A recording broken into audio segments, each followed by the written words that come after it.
Welcome to today's thought-provoking episode, where we dive deep into opinions shaping the national dialogue. In focus, a bold, unapologetic take from Pauline Njoroge, a political strategist and blogger, whose recent social media posts stirred up quite the conversation.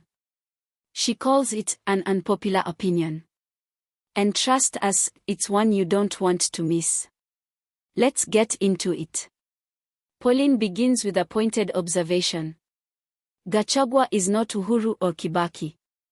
A sharp declaration, isn't it? She continues. The former presidents were futuristic, thoughtful, and strategic. Gachagua is not. Intriguing, right? Pauline wastes no time unpacking this controversial assertion. According to her, Gachagua's strengths are evident but limited. He's bold, unquestionably.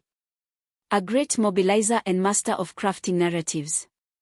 But that's where the praise ends. Pauline doesn't hold back. She describes the deputy president as lacking sophistication in his thinking and devoid of strategic smarts.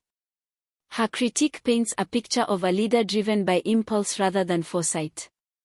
She writes, "He gets carried away easily, caught up in the present moment, and acts without thinking of the future ramifications of his actions." Think about that. A leader acting on impulse, how does that shape the direction of a nation?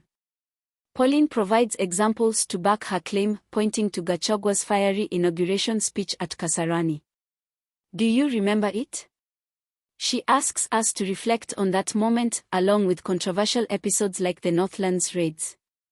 For Pauline, these instances illustrate a pattern: aggression without foresight. She boldly bets that even in his current tussle with Ruto, Gachagua's focus is limited to the heat of the moment, with no strategic plan guiding his moves. At present, she writes, he will continue fighting aggressively, gatecrash events, and cause a lot of excitement for the moment. But if you happen to ask him what the eventual plan is, I am almost certain he would have no answer. Pauline's argument takes an introspective turn here. She calls on the people of Mount Kenya to reflect not just on the present, but on the future. Her words carry both a warning and a plea. So, my dear Mount Kenya people, she writes, get all excited for now, as there is a man who is giving Ruto a hard time in the region. But if you are looking for a person who will give the community strategic direction moving into the future, you will have to go back to the drawing board. That person is not Gachagua. She doesn't stop there.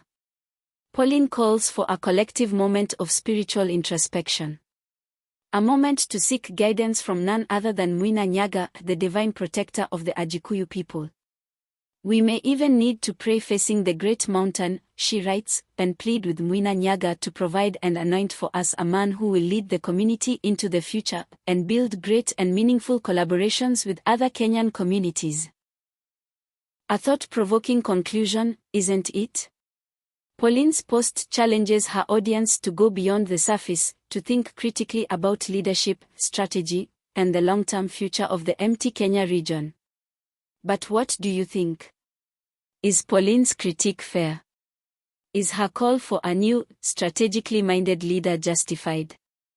Or is Gachagua exactly the kind of bold, uncompromising figure empty Kenya needs right now? This debate is more than just political banter, it's about the direction of a community and the kind of leadership we value in the broader Kenyan context. Let us know your thoughts.